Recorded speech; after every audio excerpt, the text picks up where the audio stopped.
деле этого не ожидала. Моя мечта была сначала. Первая 1000 подписчиков — это вообще неподъемная цифра. Любой, кто хотя бы хочет начать снимать, понимает это. После первой 1000 подписчиков более-менее как-то собралась аудитория. А когда я начала снимать челленджи, начала аудиторию расти. И я на самом деле до сих пор не верю, что у меня есть подписчики, что люди смотрят мои видео. Я просто их выкладываю, но я не осознаю реально. То есть реакция, в принципе, не верю до сих пор, что они у меня есть. И вообще, что сейчас здесь происходит, я ничего не понимаю. Быстро ли у вас набирались подписчики? Аудитория ваша быстро нарастала? Вначале не быстро, очень медленно. А потом где-то, я думаю, после 50 000 быстро начала набираться. Были ли такие моменты, когда вы хотели бросить свой канал, у вас вот не продвигалось ничего? Были ли такие вот моменты, когда вы хотели уже забросить? Да, были, особенно в начале. У меня был первый канал, который закрыли. Вот в тот момент я подумала, что мне было... Тогда у меня на канале было 300 подписчиков. Я думаю, господи, куда делись мои 300 подписчиков, когда они вернутся опять? Но постепенно, я тогда не так часто выкладывала видео. Вот, но какая-то мотивация была, потому что я сидела дома и нечем было заняться. Ну, в общем, когда мне отключили мой первый канал, тогда я не хотела больше снимать, мне казалось, что все это напрасно, что я больше не соберу аудиторию, но потом постепенно и вот переросло в то, что есть сейчас. Сколько примерно вы тратите время на монтаж, допустим, челленджа или блога? Вот расскажите, сколько в среднем на это уходит времени? Бывают очень короткие записи, тогда очень легко монтировать. А если мы куда-то едем отдыхать, когда я очень много материала запишу, то бывает 3 часа сижу, монтирую. Еще пересматриваю видео. Ну, я думаю, 1,5–3 часа занимает. Вот вы сами снимаете видео, а вы сами смотрите каких-то блогеров? Есть у вас любимые? Вообще, вот смотрите вы сами YouTube? Да, смотрю. Вообще, мои влоги начались с канала из Judy's Life. Это американский блогер. Я ее смотрю по сей день. Для меня они, вот как многие пишут, что мы стали родные для вас. Вот для меня родная из Judy's Life, я к ней привыкла. Иногда хочется посмотреть какие-то чужие влоги, но лица настолько не родные, я к ним не привыкла. И вот из Judy's Life на первом месте я люблю канал Адель Ривьера. Она снимает такие болталки. Очень красивая речь у нее. И из современных каналов я очень люблю Соня Эшна. Это вообще мой любимый тоже канал, обожаю ее. В Инстаграме очень много спрашивали и писали ваши фан-страницы. Когда-нибудь вы заглядывали на них или читали себе какие-то фан-истории? Вы заходили на эти страницы? Ну, когда я замечаю где-то в новостях свои фотографии, я захожу, даже подписываюсь в Инстаграме. Но, в принципе, не культивирую это. Я считаю, что достаточно оригинала. Вот мы немного узнали от вашей истории, как вы создали свой канал. Теперь давайте немного о вашей жизни. Вот очень часто повторяющийся вопрос – это как вы выбрали имя своему сыну? Очень много удивляется именно имя Клим. Как вы все-таки выбрали это имя? Это идея Сани. Мы просто как-то сидели вечером и думали, когда у нас еще были только в планах завести ребенка, он сказал, что мне нравится имя Клим. Я подумала, классное имя. Когда я на работе всем рассказала, что назову Климом, мне никто не поверил в первые месяцы, типа у тебя еще очень много месяцев впереди, вы еще 100 раз передумайте. Но на самом деле ничего другого мне больше не нравилось. Вот вы сказали про Александра. Как вы вот познакомились? Мне тоже очень часто спрашивают, где вы познакомились. Нас познакомил мой брат. Мы переехали в Алмату. Может быть, кто-то не знает, что я сама из Атырау. Я знаю. Здорово. Мы переехали в 2008. Нет, в 2004 году. Да, я здесь училась. Мой брат как-то завел себе компанию у нас на районе, так скажем. Вот, и познакомил меня с этой компанией, там был Саша. Вот. А вот кто вы по профессии? Ваша основная профессия? Я переводчик. Также, какое у вас есть хобби помимо этого? Может, вы что-то любите? Вот вы очень красиво танцуете. Ходили ли вы на танцы? Да, я ходила на танцы очень долго, и мне кажется, лет 5, наверное. Я очень жалею, что забросила это дело. Ну, как-то в опера у нас не очень развито было все это. Но мне даже сейчас хочется куда-нибудь походить, потому что желание танцевать есть. И большое спасибо за комплимент. Какие страны мира вы хотели бы еще посетить? Вот вы посетили, вот ездили недавно в Турцию, в Сочи. Куда бы вы еще хотели попасть? Моя подруга Оксана, которая сидит здесь, она мне постоянно говорит, что вам надо в Таиланд, вам надо в Таиланд. И я думаю, что следующая цель это Таиланд. Ну, не знаю, как скоро, пока в ближайшее время не планирую. Есть ли у вас какие-то семейные традиции, над которыми вы придумали? Или просто что вы делаете ежегодно? Какая-то ваша традиция семейная? Ну, самая главная наша традиция это собираться все вместе за одним столом. На Новый год мы собираемся все вместе, ходим друг к другу в квартиры, наряжаемся в Дед Морозы, поздравляем детей. Вот я думаю, что это главная традиция. В этом году мы тоже сейчас в поисках Деда Мороза общего, семейного. Обычно это делает брат, но сейчас... А, да, об этом не надо говорить. Что для вас самое главное в семье? Что вы цените в друг друге? Я ценю Саше то, что непривычно его называть Саша, но и Сайбе как-то неудобно говорить здесь. Ну, он очень хороший слушатель. Он всегда любит послушать, не особо любит говорить, но послушать он всегда, посочувствует, посоветует что-то. Ну, я ценю это в нем больше всех и по сей день. Есть ли у вас какая-то заветная мечта, которую вы хотите исполнить? Ну, я мечтаю о дочке. Вот, такая банальная, может быть, для кого-то мечта. Мечтаю, чтобы у Клима была своя комната. Вот, очень все просто. Вот вы любите читать, вы даже мне подарили книгу, я, конечно, читаю. И вот какие вам жанры нравятся, что вы любите читать?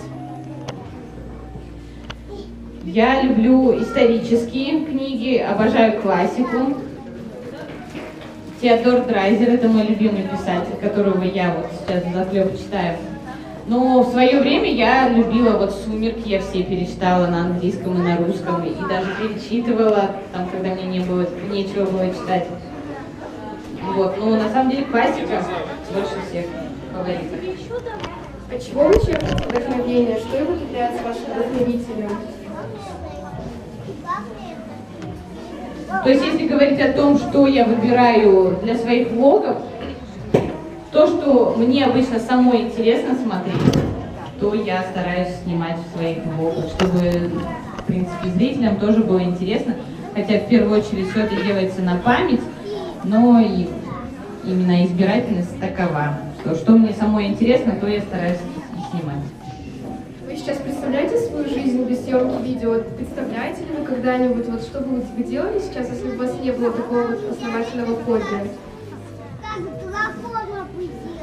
Ну, на самом деле это все спонтанно получилось, все благодаря тому, что меня, так скажем, уволили с работы, с декрета моего. Я тогда была в глубочайшей депрессии и начала снимать видео, мне посоветовала подруга. Вот, ты развеешься, тебе будет интересно и так далее, появится какая-то аудитория, друзья. Так, вопрос. Ага, представляю. Нет, не представляю. Я не представляю жизнь без ваших комментариев. Не представляю жизнь без того, что, в принципе, можно заглянуть в прошлое, посмотреть, что было год назад и так далее. Я очень рада, что это появилось в моей жизни, что это есть. И не представляю. Какие качества вы цените в людях? Что вас привлекает в людях? Я люблю опрятность, люблю, когда человек умеет послушать. Люблю общительных людей, позитивных. Вот. Если человек позитивный, то я готова с ним бесконечно общаться. Если очень не люблю депрессивных людей. Вот вы ответили на следующий вопрос, какие люди вас отталкивают? Депрессивные, вульгарные. Я очень не люблю вульгарных, как взрослых людей, так и молодежь. То есть, когда люди взрослые пытаются молодиться, или наоборот, когда молодые пытаются взрослее выглядеть, чем они есть на самом деле. Вот, это я не люблю людям. И неопрятность. Есть ли у вас любимые места в вашем городе? Вот куда вы ходите семейно? Ваши любимые места в вашем городе? Я думаю, что это Чембулак. Мы любим всей семьей кататься зимой на лыжах. Это самое лучшее занятие, мне кажется. Мы попадаем в другой мир, в какой-то рай. Есть ли у вас какие-то страхи перед чем-то или просто страхи? Я с детства боюсь темноты, одиночества. Я вообще не люблю быть одна, когда сами на каких-то корпоративах ночью я ночь не сплю. Ну, иногда мне страшно, что все, что есть у меня сегодня, мой канал, мои зрители, что в один день этого не станет. Вот такой новый мой страх. Как звучит девиз вашей жизни? Вот чему вы поддерживаете всю свою жизнь? Вот держите семью. Какой у вас девиз? Я думаю, что засыпать с мечтой, с целью и просыпаться с целью. На самом деле я такой человек. Саня всегда говорит, что у меня моя дурная голова ногам покоя не дает. У меня вечные цели, я должна к ним идти, не сидеть на месте и ставить себе цели и идти к ним. Вот мой девиз. Какая есть у вас смешная ситуация из жизни, которая вам очень сильно запомнилась? Вот какая-то, может, нелепая, которую вы до сих пор помните, может, она была очень давно, но вы ее очень помните. Ситуация какая? Из жизни нелепая, смешная ситуация, которую вы до сих пор помните. Есть у вас такая? Что-то даже на голову ничего не приходит из ситуации. У тебя что? Ну ладно, давайте тогда. Хорошо. Какие жанры музыки вам нравятся? Какую музыку вы слушаете? Вот, любите вы придерживаетесь современную музыку? Или вам больше нравится вот 80-х, 90-х музыка? Я люблю всю современную музыку, которая в топах, которая по радио, под которую можно поплясать. Со школы я люблю Бритни Спирс до сих пор. Ее творчество мне очень нравится. Люблю под нее плясать, подпевать. Кэти Перри. Ну, в общем, попса обычная. А вот как вы учили в школе? Вы с удовольствием ходили? Вот все-таки как-то к школе лояльно относились? Я любила не учиться, а любила свой класс. Мне казалось, что мой класс самый лучший, самый дружный. Я особо отличницей никогда не была, училась на 4. В английском я всегда преуспевала в чем у меня все хорошо получалось, у меня списывали на английском, а другие предметы как-то бывало, что даже мне приходилось списывать. Вот все, мы спросили потом самые такие вопросы, которые задавали в комментариях. Может быть, у кого-то еще появятся вопросы дополнительные сейчас? Спасибо. Мне вот вопросы. Вопрос, наверное, ближе к Александру. Сложно было с женой, с Екатериной, видеть видео, снимать, например, мероприятие, что-то я волнуюсь. Мы тоже волнуемся. Да, вот самое, да. Я понял вопрос. Ну вот самое, да, это вот перед живыми людьми и на камеру сидя дома, да, это вообще два абсолютно разных ощущения, они просто несопоставимы друг с другом, да, там, более чувствуешь, более открыто себя чувствуешь. Здесь я вообще не... Вот так, да, я очень переживаю сейчас, да. Но вообще в целом легко поддержать, да, когда действительно тебе самому нравится это. То есть видно, как ей нравится, как Кате нравится. Но вначале это было на самом деле сложно. Были такие разговоры, ты со своим ютубом, ты уже надоела, но сейчас это как бы понимание больше с его стороны, конечно, когда это все переросло в более такое глобальное что-то. Ага. Еще раз, да. Это очень приятно, когда вторая половинка поддерживает. Это поддержка, это самое главное, и тогда все будет окей. И второй вопрос. Ну, у нас много общего. Я тоже как бы бывший, ну, я сейчас работаю переводчиком. Хобби еще пока у меня такое. Спасибо. Вот. И тоже попса люблю, тоже это киспе, бешпармак готовлю, чем так вот. И во второй, не забыла. Я знаю, что, Катя, ты английский хорошо знаешь, а есть у тебя такое желание, как бы, если когда будет 1 миллион подписчиков, ну, как бы на англоязычный вот открыть канал? Вот такой вопрос. Нет, желания нет, потому что я все-таки не носитель языка, и со временем навыки, конечно, еще ухудшаются. Я сейчас не преподаю, у меня нет практики, поэтому я считаю, что... Часто еще спрашивают, хочешь ли ты с Климом говорить на английском? Тоже вопрос нет, потому что как не носитель я не могу научить правильно что-то. Это разные вещи, то есть даже мне бы русский доучить. Спасибо большое. Thank you. Какие лет вы катаетесь на лыжах? Хороший вопрос. С какого года? Я ее поставил, но не на лыжи, а на доску. И мы встали, получается, знаете, в каком? Класс. 2011. 11, Да, в 11. это в 11. Первый раз доску мы взяли, ну, вот началось как раз вот с 11-го, самого распространенного. И Катя сперва на доске стояла 3 года, потом ей папа, получается, лыжи подарил. Все, теперь ее... И сразу получилось. Здорово. А вот да, то есть, если у кого-то есть выбор, лыжи или сноуборд, я все-таки за лыжи, потому что сноуборд это я 2 штанов стерла, у меня на попе они протерлись, черные штаны стали белыми, а когда ты на лыжах, то ты вообще... А фигурное катание? Чистый, Фигурное катание? Ой, нет, я катаюсь, в Атырау каталась, но не так. Профессионально.